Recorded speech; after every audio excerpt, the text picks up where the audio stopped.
For today's recovery session, you'll need two things. One is a ball. So this is just a small blue ball. You can use a tennis ball, a cross ball, whatever you have, or any kind of small rubber ball with a little bit of give to it, a foam roller. And then you'll want something like, you can rest on your foam roller if you want, or the wall. So what we're gonna focus on is releasing the lower leg and the foot. What we don't really think about as triathletes or runners or cyclists specifically is how little our feet move and how much they should move. So one of the things we're going to focus on in this session is getting the foot and the ankle to move more freely, as well as getting the calf to release. Most of our calves are pretty tight, I would say, and I bet yours are too.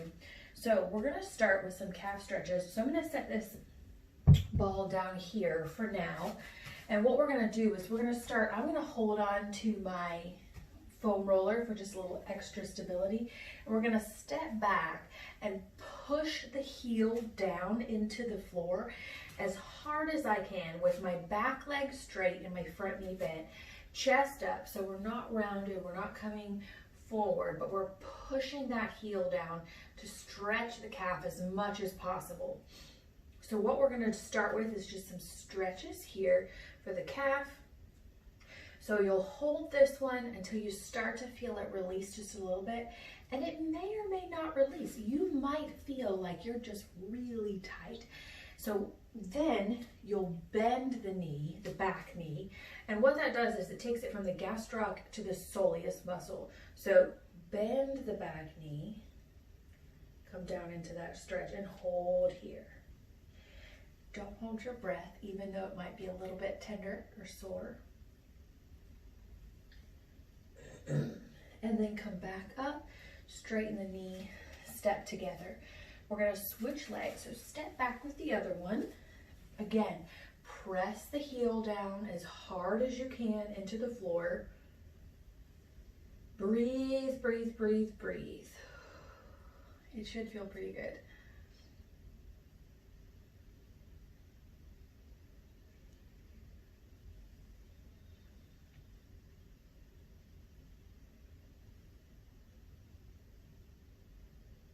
Hold this one, and then slowly bend that back knee, bringing it down into a different area, different muscle.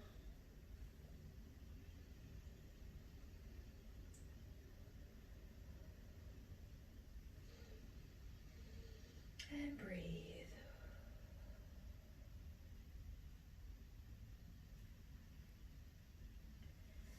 Good. As you come up, stand as tall as you can, coming out of that stretch. Bring one foot forward and just circle the ankle. What you might feel or notice is some popping or sticking. First thing I notice is a little bit of popping. So do about 5 or 6 circles in one direction, 5 or 6 in the other. Try to make the circles as smooth as you can. So switch legs when you've done about 5 or 6 in each direction. And as big as you can. We're going to come back to this one, don't worry. So 5 or 6 circles in each direction. Notice how your foot moves. Sometimes you might notice it goes really far in one direction, but not so far in the other direction. So switch back, point, flex, point, flex. Get those ankles moving just a little bit. And if you have a chair, you can even sit on the chair, extend your leg, and I call it like pressing the gas or pumping the brake, and set your heel down and kind of pump the brake, trying to point your toe as much as you can. Ankle flexibility is something that's really important for runners, and it's also really important for cyclists, because what happens when you're on a bike is your foot is fixed, especially when you have clips. Your foot is in a fixed position. The ankle doesn't move almost at all. And really we should have just a little bit more dynamic movement. Swimmers have great ankle flexibility. However, triathletes generally don't start as swimmers. They start as cyclists, some start as runners, and they have very tight ankles, which affects your swim greatly. Swimmers need very flexible, fluid ankles and loose muscles in your calves and your feet. So this should help. And honestly, you will notice a difference. You should notice a difference after you do this in the way you stand and in the way your whole body feels. And you can do this a couple nights a week. It's not going to hurt anything.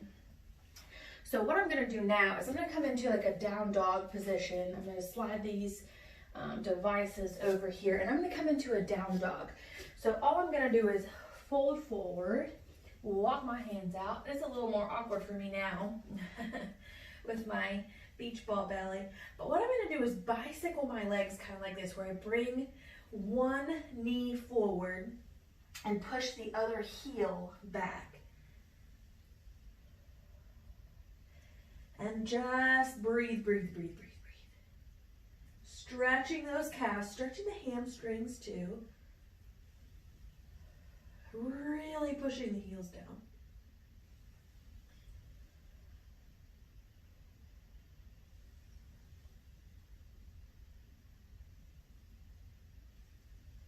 Good. And then what I'm going to do is lower my knees down, and I'm going to leave my feet curled, or my toes curled under like this, and I'm going to walk back and kind of push my hips or my bottom back toward my heels. And what you should feel is a stretch through the bottom of the sole of your foot. So leave the toes curled under, push your hips back. You can even push with your hands, and you should feel a stretch in the bottom of both of your feet. And just hold that and breathe for a second.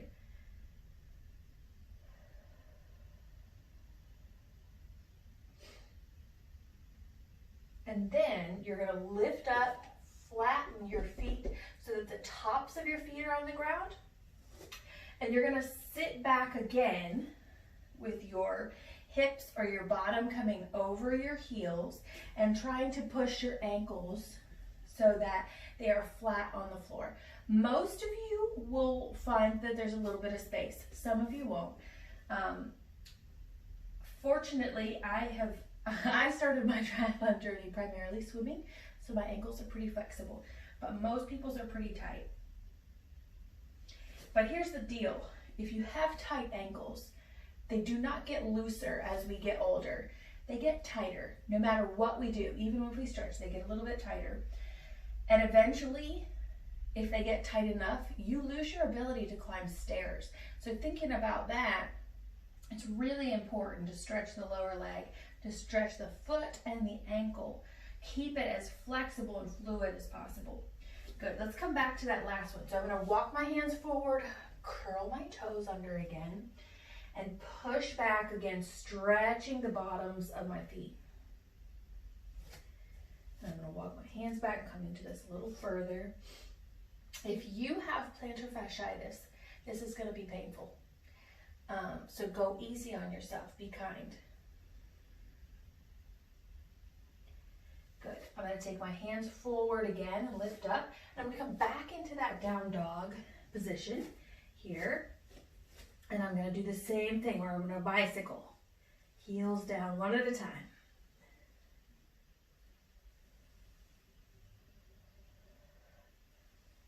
Breathe, breathe, breathe. Nice deep breaths. Tipping that tailbone up, really stretching you're really lengthening the whole back of the leg.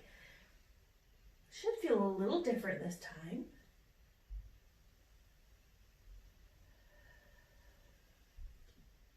And then walk or jump your feet back up.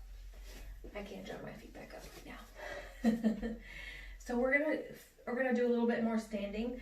Now what I'm gonna do is bring this ball over here and bring that into play, so to speak.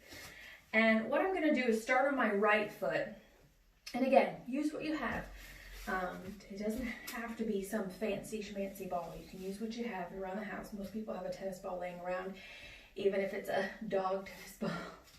And what I'm gonna do is I'm just gonna start and I'm gonna put it under my heel and I'm gonna roll my foot forward and back. And this is where you can put as much or as little pressure as you like. And I'm gonna roll forward and back, just like this. And I'm putting a good amount of pressure on my foot so that I can kind of feel like I'm getting a little massage, so to speak. So that's why I like to have something like a wall or a chair, something I can kind of push down into as I do this one. So I can push down into my foot as hard or as little as you like. So back and forth, back and forth. Then what I'm gonna do is park it so that it's right under the arch of my foot. And I'm just gonna push down and lift up. Down and up. And what I'm gonna do now is I'm gonna curl my toes under and then I'm gonna flex and spread my toes. So as I push down, I'm gonna curl my toes and then I'm gonna lift up a little bit and flex and try to spread the toes out. Your toes may or may not move, but the act of mentally thinking about trying to spread the toes out is all I'm asking. So curl, spread the toes. I did a similar, I'll say, recovery session with a group of older adults who tend to always wear shoes. I have my own opinions about constantly wearing shoes. I don't think it's a good idea. Feet get weak and they get tight when we constantly hold them in one place. I think walking around barefoot is one of the best things you can do, barring any conditions like diabetes. It keeps your feet strong, it keeps them more flexible. After this one, what I want you to do is twist like this. So turning the foot kind of like you're squishing a bug. You can put as much or as little pressure, keeping it right under the arch of your foot. Should feel pretty good. But this group of adults was really hesitant to take their shoes off and do this. And I am not joking. After we finished, we did a longer session, like 35 minutes. But every single one of them could not believe how good their feet felt. So hopefully it'll be the same. Good. After you do your bug squishing, I want you to take it under the ball of your foot and then curl your toes as tight as you can while you press the ball of your foot into the ball here, and then release again and spread the feet, or spread the toes. Curl down, spread the toes. And again, curl the toes under and then spread them out. And they might not move, that's okay.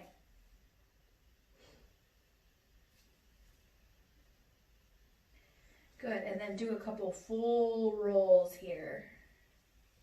Forward and back, all the way through. And then try and take it in a circle here, all the way around, and then the other way. Good. So then set that foot down. What you should feel is like that foot sits a little better on the ground than the other one. So let's switch. Take the other side here. So I'm going to switch the side of whatever you're using, switch the side of my foam roller that I'm using here. And I'm going to start on my other heel, my left leg, left foot, and I'm just going to roll from the heel all the way to the toes. You can put as much pressure or as little pressure as you want, up to you.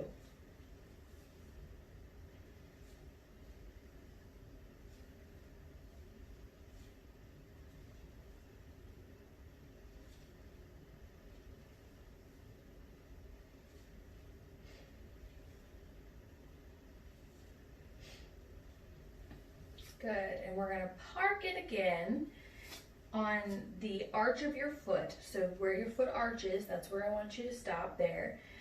And right here, I want you to press down to your comfort level. And again, curl the toes under and then lift up and try to spread the toes. Curl under and then lift up and spread the toes. And this, again, you do not have to press really hard if it hurts. Don't do that. but just do what you can. Curl and just keep going. Curl and press. Or curl and then come up and spread the toes.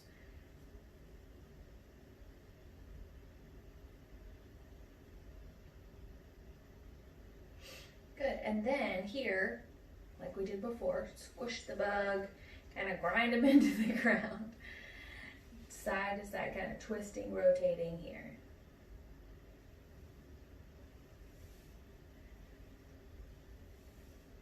And again, pushing down as hard or as little as you want or need.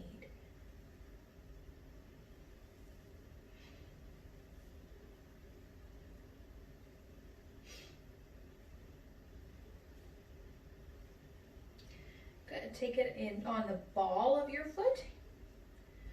Press down to your comfort level. Curl the toes under, squeeze, squeeze, squeeze, and then lift up and spread the toes. Curl under, lift up and spread the toes.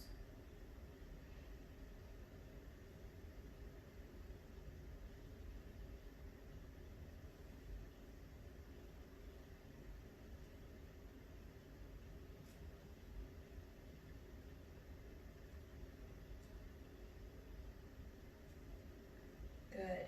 And go back to rolling all the way through. Again, putting as much or as little pressure as you like all the way through. Try to keep the foot close to being pretty close to being underneath of you.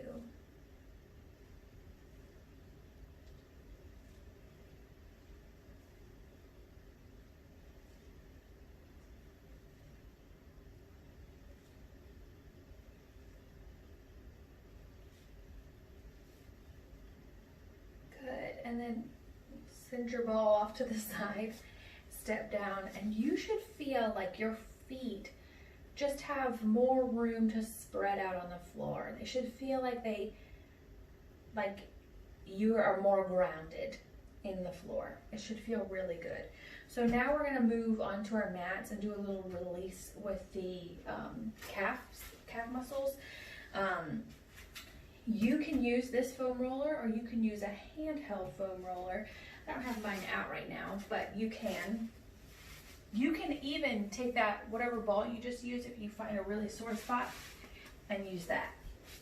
So what I'm gonna do is start just going straight. I'm gonna roll my pant leg up here. I'm gonna go straight up and down the back of my calf. And what you can also do is cross your feet over to add a little extra pressure, or you can leave your foot to the side here.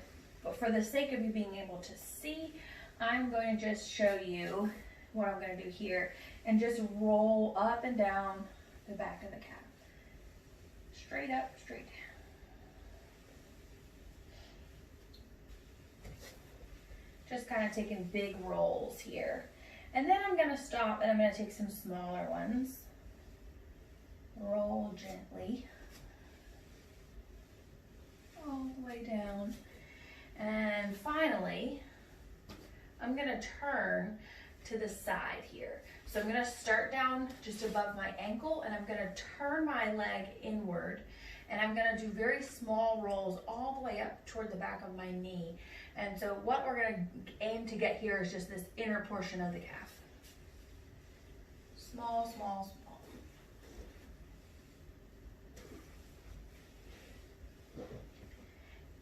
And this is the section toward the top where a lot of people have some really sticky spots and some funkiness in their gastroc.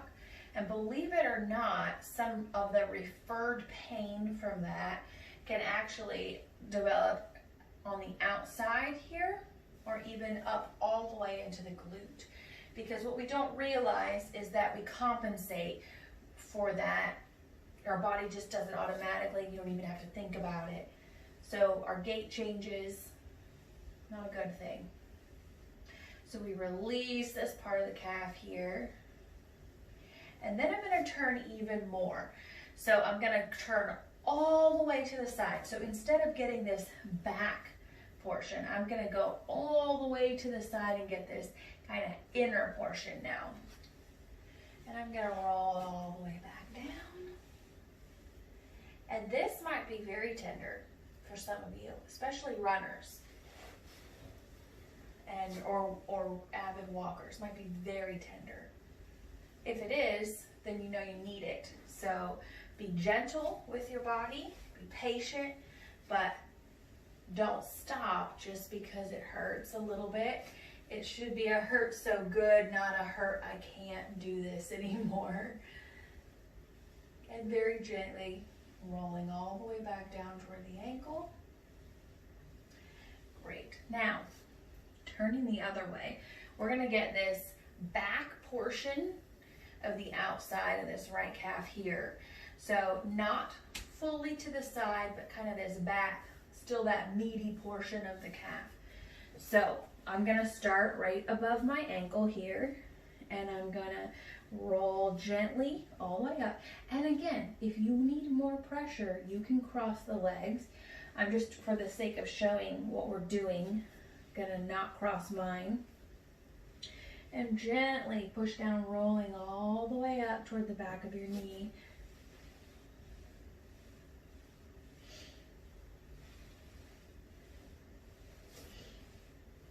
And this probably is not as painful, although it could be. And what I'm going to do when I get all the way up to the top is turn to the side. So I'm actually getting the side of my calf and close to the front of it. Not rolling directly over the bone, but to the side here.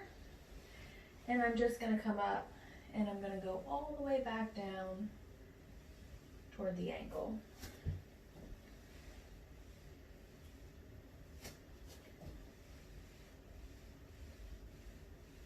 This is just as easily done with a handheld roller or even a rolling pin if you don't have a foam roller. If you are going to be active, you should make the investment in a good foam roller. But you could just as easily manually roll the calf. So we're gonna switch sides, taking it into the other one. And again, I'm gonna do a couple of big rolls coming straight down the back, like a rolling pin, just going up and back. And then take it into some smaller ones.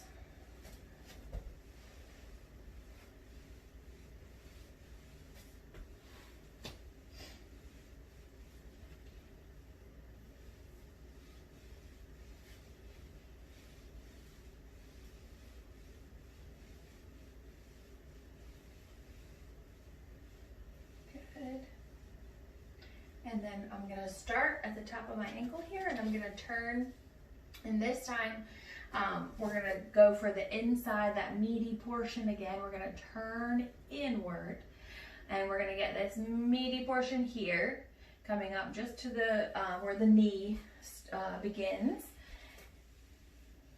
Not fully turned to the side yet. So this is the spot where a lot of you are going to feel like, oh,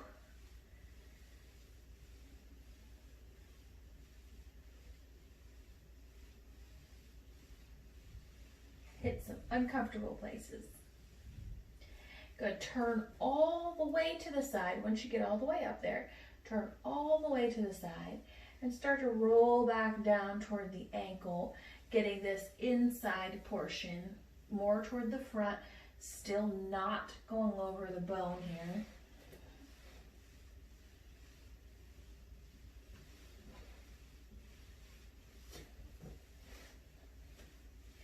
And putting as much or as little pressure as you like.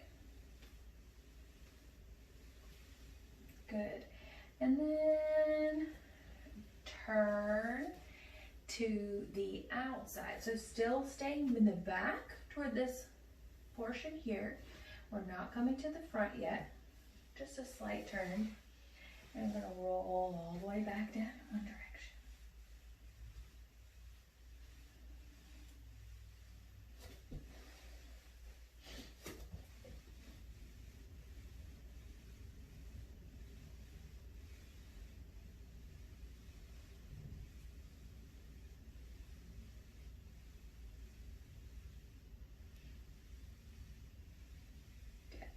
All right, now completely turn to the side. So we're not going over the bone, but we're getting the side more toward the front of the calf here.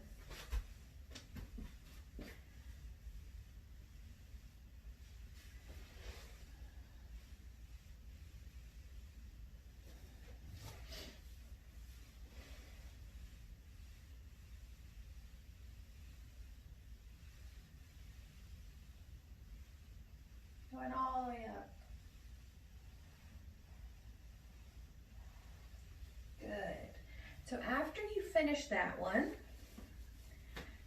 go ahead and stand up and walk around a little bit. See how you feel. Honestly, your lower leg and your feet should feel differently. You can do this before a workout, you can do this after a workout, it really doesn't matter. Your choice. I would suggest doing it after because the muscle is warm, but your feet and your lower leg should feel really different. If you have found some really sore spots, you can use something like deep blue, peppermint oil. I have tons of recommendations for things you can put on there to kind of relax the muscle, icy hot, something like that. But all of those things are going to really help.